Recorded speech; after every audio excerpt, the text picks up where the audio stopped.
Welcome to the virtual tour for Banyan Gold's Ormak Project, located in the traditional territory of the Na-Cho-Nyak Dun.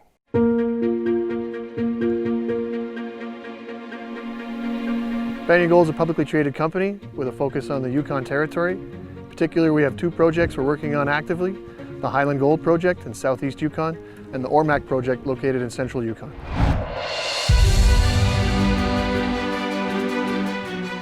Ormak is located approximately 500 kilometers north of Whitehorse, the capital of Yukon, and about 40 kilometers north of Mayo. Ormak has an all-season active access with the Silver Trail Highway and a full-scale mine access road which traverses the entire project. One of the great things about the Ormak project is how close everything is. Not only is the highway only a kilometer away, our power line sits just on the other side of it. We're sitting here in the heart of the Airstrip deposit. Our camp and where we log the core is only 100 meters from here. So really compact and really tight and easy to get around. The Airstrip zone, located immediately beneath my feet here on the old Airstrip, is located approximately a kilometer away from the power line zone, located on the power line. Together, these host over almost 1 million ounces of gold. This year's Ormak exploration program is designed to build out and extend the mineralization we defined in 2017, 18, and 19. Exploration at Ormak is fully funded through 2021, and we intend to keep advancing the project through the summer and into the winter. To date, our discovery cost of gold per ounce is approximately $2 per ounce. This is driven largely by low drilling costs, under $200 a meter. Here at Ormak, our mineralization is hosted in a broad, approximately 90-meter thick package of calcareous sediments.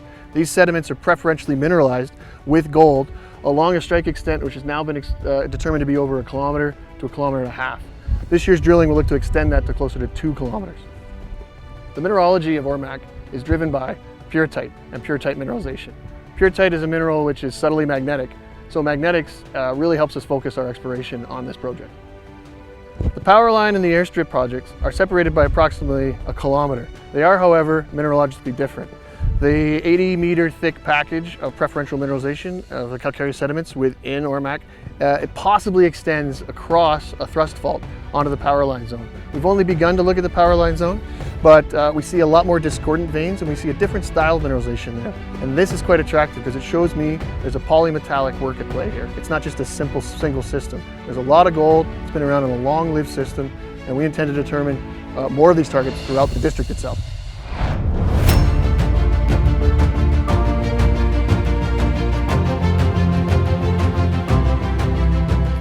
So here we are in the core shack. This is a fairly typical section of the Airstrip core. Granted, we're a little deep here, 230 meters, probably from 210 all the way down to closer to 3 by the end.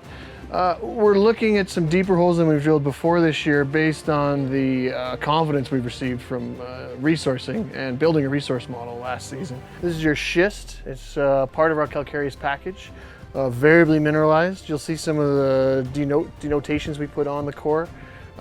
We've got cross-cutting veins noted and discordant veins noted in red, and our foliiform or concordant veins noted in yellow. Typically you see the mineralization focused within these veins, the higher grades that is, whereas the low grade or the lower grade kind of pervasive half gram exists pervasively all throughout as fine disseminations of purite. So we're in the final stages of the process here of logging and cataloging the core. You'll see we do a mag sus reading over all the core because, as I mentioned before, purite is magnetic, and therefore a mag sus hand instrument gives us a pretty good idea of where the grade might be. So we have 3 different zones when it comes to demarking the magnetic susceptibility of the project. We have blue, which is the first stage, red, which is slightly higher, and then black, which is knock your socks off the charts, and that's usually associated with a lot of higher grade purite strains.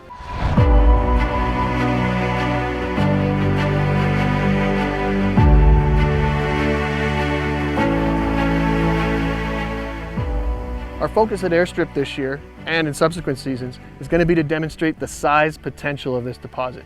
To date, we've drilled over approximately 1 kilometer to 1.5 kilometers. This season, we're extending that to 2 kilometers. Part of the demonstration of this resource will be testing it along strike both to the east and to the west. And so there's really no reason at this point we can put bookends on this deposit. The focus will be identifying additional inferred resources to the point where we can really showcase a continental class deposit here on surface in the heart of the Yukon. The real story here, the Airstrip discovery, is the mineralization model we developed internally here at Banyan. We started with 56, 57 different rock types. We were able to cut that back to a simple 5 or 6 rock types. And within that, we were able to see mineralization on the order of 0.5 gram, preferentially extending along this 80-meter thick package, which strikes across the entirety of the Airstrip deposit. With the strength of that model, we were able to apply it elsewhere on the property. Firstly, to Power Line. Secondly, to Ormak Hill, which looks like a dead ringer for it. And thirdly, along the strike potential here to the west, we've staked a new zone called the Airstrip property. It's located approximately 5 kilometers to the west. And while it's not contiguous, it has all the same geological potential as exhibited here at Airstrip. The Airstrip project's exciting because we get to establish and test our mineralogical model on a whole new suite of previously untested geological terrain. All the drainages from the Airstrip project are currently and have been historically placer operated. So one of my favorite geochemical indicators is a placer operation at the bottom of the hill where you're searching for gold. The Ormak Hill deposit is an early stage focus of ours. It hasn't been looked at carefully in the last 10 years, but it was historically exploited and developed in the 80s and 90s. Ormak Hill's mineralization is more akin to what we see at Power Line. And it's only another 1.5 kilometers south of Power Line.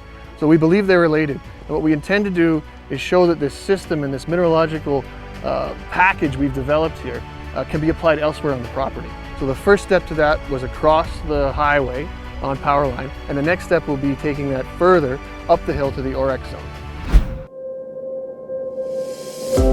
The first 5 years of Banyan Gold was focused on the Highland Gold Project, located approximately 50 kilometers northeast of Watson Lake in the southeast portion of the Selwyn Basin in the Yukon Territory. That project lies in the traditional territory of the Liard First Nation. This project, the Highland Gold, hit all the hallmarks that Banyan Gold was looking for: infrastructure, year-round road access, and an existing near-surface open pittable heap leach resource. Banyan has defined 3 distinct zones at Highland. These zones all represent a continuum. I like to call them a string of pearls. Any one of them has a potential to be close to a 1 million ounce host. We just have to define that target and drill it. That's what Highland takes. It's going to take a dedicated team that believes in discovery to advance it from here, and that's us. The Banyan team is Yukon focused, full stop, second to none. We've got people who know how to permit, people who know how to acquire, people who know how to build, and people know how to operate open pit gold mines in this territory.